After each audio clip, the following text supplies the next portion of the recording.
50,000 টাকা নিয়ে বেরোচ্ছি, পানি না, বাড়ি থেকে আরো 2 লাখ টাকা নিয়ে আসবো প্রয়োজনে। টাকা ঠিক আছে, টাকা কার জন্য করছি? স্বাধীন দেশের জন্য টাকা ইনকাম করছি। কি পাইলাম আমার দেশটাকে আমি স্বাধীন করে? আমাকে বলেন আপনি। আমি চাচ্ছি যারা দুর্দিনে ছিল তাদেরকে মূল্যায়ন করা হোক। আপনি দুর্জল ভাই, আপনি কি করছেন? জীবন বাজি রেখে গেছেন না? কয়টা মিডিয়া গেছে, কয়টা প্রকাশ করছে? আজকে খালি ওই একদল আছে শুধু যমুনা করে। যমুনা কয়টা মিস করছে? যমুনার বাইরে আপনারা করেন নাই? 8ই আগস্ট ওই পর্যন্ত তো আমরা কেউ জানতাম না যে 5ই আগস্ট হাসিনা চলে যাবে, এটা কেউ জানতাম না আমরা। আপনি যদি মেরেই ফেলে আমাকে মরে যাবো, সমস্যা কি? আমি মরার বিনিময়ে দেশটা ভালো থাকুক না, আমার ছেলেরা ভালো থাকুক, আমার পরিবার ভালো থাকুক, আমার দেশের জনগণ ভালো থাকুক, এটাই আমার চাওয়া ছিল, এর বাইরে আর কিছুই না। 50,000 টাকা নিয়ে আসছি, প্রয়োজনে আরও কয়েক লক্ষ টাকা নিয়ে আসবো। গত বছর 4 আগস্ট রাজধানীর বাংলা মোটরে ঠিক যখন চতুর্দিক থেকে গুলি এবং ইট পাটকেল আসছিল, সেই জায়গায় দাঁড়িয়ে এই সুমন মুস্তাফিজ ভাই এই ঘোষণা দিয়েছিল। আমি ছিলাম তখন, তার এই প্রতিবেদনটি প্রকাশ করেছিলাম আমি। তার পরবর্তীতে আমি তাকে নিয়ে খুব দুশ্চিন্তা করেছিলাম, এমনকি তাকে অনেক খুঁজেছিলাম, তার কোনো দেখা পাইনি। পরবর্তীতে এই ভিডিওটি ব্যাপক আকারে ভাইরাল হয়। এমনকি আমরা পরের দিন 5 আগস্ট সকালবেলা আমি যখন কমেন্ট সেকশন চেক করছিলাম, তখন দেখছিলাম যে আপনার ভিডিও দেখে অনুপ্রাণিত হচ্ছি, আন্দোলনে যাচ্ছি, যে এই ভিডিও দেখে অনুপ্রাণিত হয়ে বেশ সংখ্যক যোদ্ধা এমনকি দেশের আপামর জনগণ সকালবেলা তারা সব কিছু ছেড়ে 5 আগস্ট সকালবেলা তারা রাস্তায় নেমেছিল। এই মহানায়ক সুমন মুস্তাফিজ ভাইকে আমরা পেয়েছি, যিনি 4 আগস্টের আগেও আমার অবশ্য তার সাথে দেখা হয়েছিল। একমাত্র স্মার্ট সিটি বসুন্ধরা, আধুনিকতায় এক ধাপ এগিয়ে। 18 জুলাই সম্ভবত আপনার মনে আছে কিনা? 18 জুলাই আবুল হোটেল রামপুরা, সেই জন্য যে 18 জুলাই যে আপনার উপরে যে বুলেটগুলি পড়লো, আমি দৌড় দিলাম, যে জুতা পরে গেল, রাস্তায় পড়ে গেলাম, আমরা অনেকজন ছিলাম, মনে আছে। ওই দিনটার কথা মনে হলে এখনও চোখে পানি চলে আসে। রাস্তা দ্বারায় কথা বলতে পারতেছিলাম না, উপর থেকে গুলি ছিঁড়তেছিল। সেটা তো ভাই, এগুলো তো আসলে আমরা যারা ছিলাম, এটা তো যুদ্ধে যারা যায়, যোদ্ধারা কখনো এগুলো বলে না। আপনার কি মনে আছে যে 4 আগস্ট, দুঃখিত, 18 জুলাই আমি আপনাকে দাঁড় করিয়ে আপনার জাস্ট 2 মিনিটের একটি ভিডিও নিতে পারিনি, কয়েক দফায় সাউন্ড গ্রেনেড টিয়ার শেল ছিল। 2 মিনিটের ভিডিও নিতে গিয়ে মনে আপনার 3বার 4বার ছত্রভঙ্গ হয়ে গেছিলো। এখনই উপর থেকে মারতেছিল, তারপর ওই যে আসতেছিল, ট্যাঙ্ক আসতেছিল, অনেক কিছু হচ্ছিল, খুব খেয়াল আছে। কিন্তু আমি ভাবছিলাম আপনি হয়তো বা নাই, ওই যে বললাম আপনি জীবিত নাই, আপনি মরে গেলেন। আপনি যে ভিডিও প্রকাশ করছেন তখন তো কেউ করতো না, আপনি যে জীবিত থাকবেন এটা তো আশা ছিল না। অথবা আপনি যেমন ভাবছেন যে আমি মরে গেছি, আসলে ওই আল্লাহ তাআলা আমাদেরকে বাঁচিয়ে রেখেছে। ওই যে একটা ভালো দেশ আমরা চেয়েছিলাম, আমরা তো ভালো কিছুই চেয়েছিলাম ভাই। এখন কেমন আছেন মূলত? ওই যে এখন আমি আল্লাহর কাছে শুকরিয়া, ভালো আছি। ওই সরকারের আমলে যেমন ছিলাম, স্বৈরাচার সরকারের আমলে যেমন ছিলাম, তার সাথে ভালো আছি। তবে আরও ভালো থাকার কথা ছিল। মনের কষ্ট হচ্ছে, আরও ভালো থাকার কথা ছিল। যাদেরকে মূল্যায়ন করার দরকার ছিল তাদেরকে মূল্যায়ন করা হচ্ছে না, মূল্যায়ন করা হচ্ছে যথাযথ ব্যক্তিদেরকে না করে অন্য ব্যক্তিদেরকে মূল্যায়ন করা হচ্ছে। 4 আগস্ট আপনার ভিডিও ভাইরাল হওয়ার পর আপনার আসলে তখনও তো স্বৈরাচারী সরকার ক্ষমতায় ছিলেন, তাৎক্ষণিকভাবে কি আপনার উপর কোনো প্রতিক্রিয়া এসেছিলেন বা আপনার উপর কোনো হুমকি ধামকি এগুলো? আমি তো সেই 18-19 তারিখে হুমকি আসছিল, তখন অনেক ভিডিও করছে, অনেক কিছু দিছে। কোনটা মিডিয়া প্রকাশ হচ্ছে না এটা তো আর আমি এত কিছু জানি না। যখন 4ই আগস্টের সন্ধ্যা 6টা কি 7টার পরে যখন আমার কাছে ফোন আসলো আননোন নাম্বার থেকে, কোথায় আছেন? বাসায়, নিচে নামেন, আপনার সাথে কথা আছে। আমি কে আপনি বলে ফোন কাটিয়ে দিল। আর কয়েকজন বলতেছে, প্রায় 30-40টা ফোন আসছে, উঠাই নিয়ে যাবে। আসছে তো ভাই, ও লোকাল এলাকার লোকজন ভিডিও দেখে। আমি বলছি কিসে থেকে? পরে আমার একজন বলতেছে, ভাই আপনার একটা ভিডিও প্রকাশ হয়েছে, আপনি অনেক কিছু বলছিলেন এটাতে, আপনি এই কাজটা কেন করলেন? এটার জন্য আপনাকে পশ্চাৎ হবে, এটার জন্য আপনাকে জবাব দিতে করতে হবে। ভাই এই জিনিসটা যখন হয়েছিল সেটা তো ছিল 4ই আগস্ট। 4ই আগস্ট ওই পর্যন্ত তো আমরা কেউ জানতাম না যে 5ই আগস্ট হাসিনা চলে যাবে, এটা কেউ জানতাম না আমরা।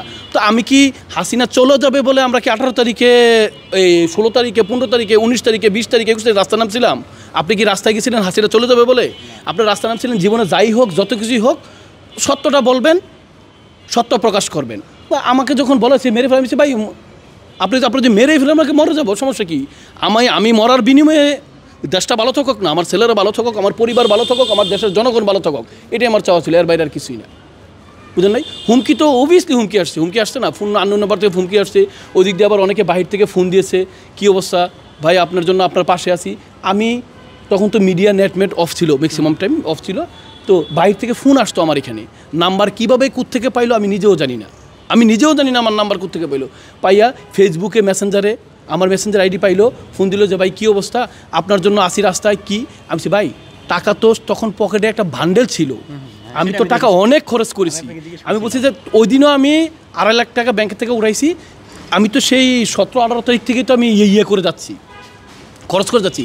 আমার তো খরচের উদ্দেশ্য, আমি খরচটা করছি কেন, আমার ছেলের উপরে, আমার ভাইয়ের উপরে, আমার গার্ডিয়ানের উপরে যখন গুলি পড়তেছে, যখন রক্ত ঝরতেছে, আমি কেন দাঁড়ায় থাকবো ভাই।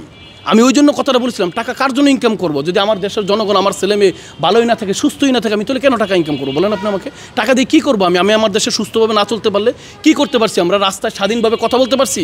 এই যে এখন আপনি আমার সাক্ষাৎকার নিচ্ছেন, এই কথাটুকুকে আমি বলতে পারতাম, ওই সরকার আমলে কি আমি এই কথাটুকু বলতে পারছি ভালো মন্দ। এখন আমি ডক্টর মোহাম্মদ ইউনূসের সমালোচনা করতে পারবো, যে কোনো গভর্নমেন্টে আমি সমালোচনা করতে পারবো, তখন তো আমি পারতাম না ভাই। সবার সমালোচনা করলে আওয়ামী লীগ সরকার সমালোচনা করা যাইতো না কেন ভাই। আমার স্বাধীন দেশে আমি স্বাধীনতা প্রকাশ করতে পারবো না, এটা বললেই কি আমি আমি আমি জামাত, আমি বিএনপি। এই জিনিসগুলো, এই ক্ষোভগুলো দেশ থেকে দূর হতে হবে, এই প্রথাগুলো দেশ থেকে দূর হতে হবে ভাই। এই দেশটা সবার, আমি আবারও কথাটা বলছিলাম, এই দেশটা আমার আপনার সকলের। আমার দেশ নিয়ে যে যা করুক, রাজনৈতিক দল থাকতেই পারে, আজকে একটা আসবে একটা যাবে, সব দেশের ঊর্ধ্বে সব রাজনৈতিক দলের একটা জিনিস তাদের মাথায় রাখতে হবে, সেটা হোক বিএনপি, হোক আওয়ামী লীগ, হোক এনসিপি, হোক জামাত, হোক জাতীয় পার্টি, যেই হোক, তাদেরকে মাথায় রাখতে হবে একটা জিনিস, যে একটা ছাত্র জনতার সংগঠন আছে, বৈষম্য বিরোধী ছাত্র জনতা আছে, যারা যে কোনো সময় যে কোনো ব্যাপারে স্বৈরাচার বিরোধিতার জন্য রাস্তায় নেমে যাবে, স্বৈরাচার বিরোধীর জন্য, স্বৈরাচার দমন করার জন্য। ভাই আমরা ছিলাম, আছি, থাকবো, কোনো স্বৈরাচারই হইতে দেবো না। যেই সরকারি আসুক, জনগণ যাকে ভোট দেবে সে আসবে, কে আসবে না আসবে সেটা ব্যাপার। যেই আসুক, আমার দেশে কোনো স্বৈরাচারই চলবে না, আমার দেশে কোনো অন্যায় চলবে না, অবিচার চলবে না, এটা হচ্ছে আমার কথা। 4 আগস্ট যখন আমি আপনার ভিডিওটি নিয়েছিলাম, আপনি কি তখন ভেবেছেন যে এই ভিডিও ভারতের মতো ছড়িয়ে যাবে সারা দেশে? না, এই ভিডিও নিয়ে আমার তেমন কোনো ইয়েই ছিল না, মাথা ব্যথাই ছিল না ভাই। আমার মাথা ব্যথা ছিল, আমার ছেলেরা না খেয়ে আসছে, না খেয়ে বসে আছে। আমি দেখেছি আজকে, আমি আবার অন্য কথায় মানে বেশি কথায় যেতে চাচ্ছি না। আমি দেখেছি আমার আশেপাশে, আমি রামপুরা থেকে শুরু করে, বাড্ডা থেকে শুরু করে, বাংলা মোটর ওই দিক, এই পুরো এলাকা কাকরাইল পর্যন্ত আমি দেখেছি কোন ছেলেরা রাস্তায় ছিল, কোন ভার্সিটি রাস্তায় ছিল, কোন দল রাস্তায় ছিল, কোন গার্ডিয়ান রাস্তায় ছিল, অনেকে দেখেছি ভাই। আমি তাদের কষ্ট দেখেছি ভাই। কারণ আমার ভিডিও কী হবে, আমি তো ভাই ভিডিওর দান্দায় ছিলাম না। ভিডিও তো এর আগে, আপনিও তো এর আগে মনে একবার না দুইবার আমার সাক্ষাৎকার নেওয়ার চেষ্টা করছিলেন। ওই যে রামপুরা যেটা বললাম, রামপুরা যে ঘটনা হলো টেলিভিশন সেন্টারে, তখন আমাদেরকে হেলিকপ্টার দিয়ে আমাদের গুলি করতেছিল, জুতা রাইখা দিয়ে দৌড়, আপনার উপরে মনে ইয়ে পড়ছিল, ওই যে বুলেট ইয়ে পড়ছিল। তাহলে আপনি কি তখন এটা কখনো ভাবছিলেন যে দেশটা এরকম মানে শেখ হাসিনা চলে যাবে? আপনি আজকে যদি শেখ হাসিনা চলে না যেত, বৈষম্য বিরোধী একটা ব্যবস্থা যদি না হইতো, স্বৈরাচার যদি আজকে পতন না হইতো, আপনি কি সুস্থ থাকতেন মনে হয় আপনার? হ্যাঁ, তা আপনি সুস্থ এখন আছেন কেন? স্বৈরাচার সরকার নেই, সে চলে গেছে, এই জন্য তো সুস্থ আছেন। তা আপনাকে তো সামনেও ভালো থাকতে হবে, সুস্থ থাকতে হবে ভাই। রাজনৈতিক দল যেই হোক, আমার দেশের জনগণ, আমার দেশের লোক ভালো থাকতে হবে। আমার ভিডিও যখন আমি সন্ধ্যা 7টার পরে আমাকে যখন ফোন আসা শুরু হয়েছে, হুমকি দিল, আবার দেখতে দেশের বাইরে থেকে ফোন দিতেছে, তখন আমি ছিলাম। আপনি যদি বলেন কেমন দেশ চাচ্ছি, সেটা আমার চেয়ে খুব ভালো অভিজ্ঞ লোক আছে যারা জানে বুঝে। হ্যাঁ, সবারই ভুল হয় ভাই। আমি দেশ চাচ্ছি, এই যে আজকে কথা বলতে পারছি যে স্বাধীন, আমি স্বাধীন দেশে স্বাধীনভাবে কথা বলবো। আমার রাজনৈতিক দল থাকতেই পারে, তারা রাজনীতি করবে। আমার দেশ ভালো চলতে হবে, দেশ সুস্থ থাকতে হবে, দেশের সত্য কথা বলার অধিকার নিশ্চিত করতে হবে, দেশের সত্য বিচারের অধিকার নিশ্চিত করতে হবে, দেশের টেন্ডারবাজি ছেড়ে দিতে হবে, চাঁদাবাজি ছেড়ে দিতে হবে ভাই। আমরা যে চাঁদাবাজি করবে, যে টেন্ডারবাজি করবে, তারে কোনো দলের সদস্য না ভেবে তার ব্যাপারে আমরা অ্যাকশনে যাই। আজকে দেখছি কেউ চাঁদাবাজি করতেছে ভাই, আমরা যখন জনগণ যতজন মাঠে থাকবো, ওই অবস্থা যতজন থাকবে, আমরা অ্যাকশনে যাব, তারে আমরা ফিনিশিং করবো, তার ব্যাপারে আমরা অ্যাকশনে যাব, তারে আমরা সাইজ করে দেবো সাথে সাথে। সে কোন দলের কী দল এটা কোনো ব্যাপার, তখন যদি তার হয়ে কোনো দল আসে, দেন আমরা বলতে পারবো ওই দল খারাপ। ওই দল খারাপ না হয়ে ওই দলের সদস্য কি না শুধু এক দল আরেক দলের ইয়ে করা, ওইটা তো বাহাদুরি না ভাই, ওটা তো সমাধান না। আমাকে একজন বলছিল ভাই জায়গায় জায়গায় ছিনতাই হচ্ছে, আহাজারি হচ্ছে, মারামারি হচ্ছে, গুলাগুলি হচ্ছে। ভাই আমাদের ডিসিপ্লিনের কিছু নিয়ম চেঞ্জ করা দরকার। ওই যে পুরান ঢাকায় যে মার্ডার হইলো, তাদের তো যারা খুনটা করলো, পাথর নিক্ষেপ করলো, তাদের তো শাস্তি দরকার। তাদের আগে শাস্তি দেওয়া দরকার কাদের জানেন? চতুর্পাশে যে জনগণ ছিল তাদের একটা ডিসিপ্লিন তৈরি করা দরকার। ওখানে ওরা ছিল 5-6 জন, আর এই চতুর্পাশে জনগণ ছিল 30-40 জন। ওরা কী করছিল?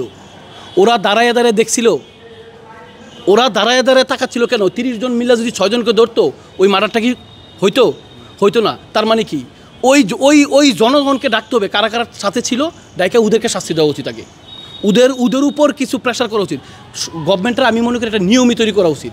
যেই জায়গায় দুর্ঘটনা ঘটবে এখানে জনগণ থাকলে যদি জনগণ এটার প্রতিহত না করে তাদের বিরুদ্ধে আগে অ্যাকশনে যেতে হবে। ভিতরে একটা ভয় থাকলে অ্যাটলিস্ট মিনিমাম কী হবে জানেন, মানে কিছু না কিছু মানবতা, কিছু না কিছু সহানুভূতি মানুষের ভিতরে কাজ করবে, তখন সেই ভয় পাবে। আরে আমি দাঁড়ায় দাঁড়ায় দেখতেছি কি হচ্ছে, আজকে একজনকে মারতেছে, আমি প্রতিবাদ না করলে তো তার শাস্তি হবে না, শাস্তি তো আমারও হবে। আপনি দুর্জয় ভাই আপনি কি করছেন, জীবন বাজি রেখে গেছেন না? কয়টা মিডিয়া গেছে, কয়টা প্রকাশ করছে? আজকে খালি ওই একদল আছে শুধু যমুনা করে, যমুনা কয়টা মিস করছে? যমুনার বাইরে আপনারা করেন নাই? আপনারা কি বইবে আঙুল ছিলেন? তা আমরা দেখা ভাই কয়েকজন নেতা আছে একটা পয়েন্টে বৈশা, শাহবাগে বৈশা, ওনাদের যারা ভিডিও করছে তাদের আমরা তো দেখছি মিডিয়া কি করছে, কোন মিডিয়া কাজ করছে আমরা দেখছি। আপনার ওই যে ইরমাথা মাবরুর রশিদ বান্না ভাই যেটা বললাম, ওনার তো আমি দেখছি উনি কী করছে, আমি দেখছি। তাহলে কোথায় মূল্যায়ন পাচ্ছেন আপনারা?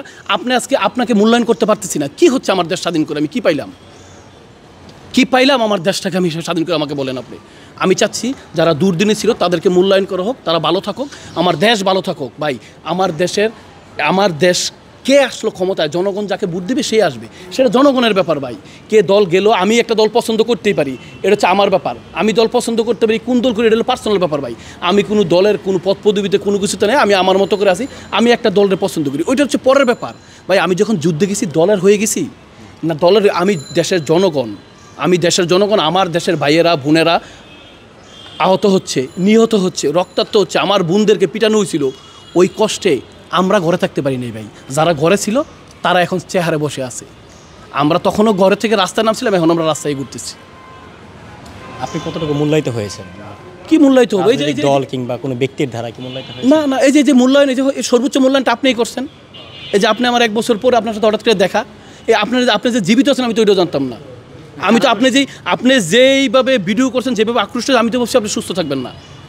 আমি তো মরবো, আপনিও মরবেন, হয়তো বা ওখানে গিয়ে দেখা হবে সুবিধা, আমি তো ওইটা চাই নাই। তাইলে তো ওই মূল্যায়ন ওইভাবেই করা হচ্ছে, মূল্যায়ন বুঝেন নাই। এই 4 আগস্ট ভাইরাল হওয়ার পরে কি আপনি কি আমাকে খুঁজেছেন যে আসলে এই সাংবাদিকের কারণে আসলে আমার জীবনে 12টা বেজে গেল? যে আমি তো 4 আগস্টে রাত্রেবেলা আমি এমনভাবে খুঁজেছি যে ভাই ওরা আমার দরকার। আমার এই ভিডিও তো আমি তো এভাবে হতে চাই না। আমার ফোনে ভাই সন্ধ্যা 7টা থেকে রাত্রি সারা রাত সেদিন ঘুমাইতে পারিনি, শুধু ফোনে থ্রেট, হুমকি। আমি ভাই আমাকে মেরে ফেলেন, এইসব হুমকি দিতে লাভ নাই। আপনি খুঁজেছি যে আপনি আসলে ভিডিওটা করলেন, করে আপনি দিলেন, আপনি সুস্থ আছেন কিনা, আপনি ভালো আছেন কিনা, আপনারও তো ভালো রাখার কথা ছিল না। এইসব ভিডিওগুলো যারা প্রকাশ করছে তাদেরকে তো সুস্থ রাখে নাই।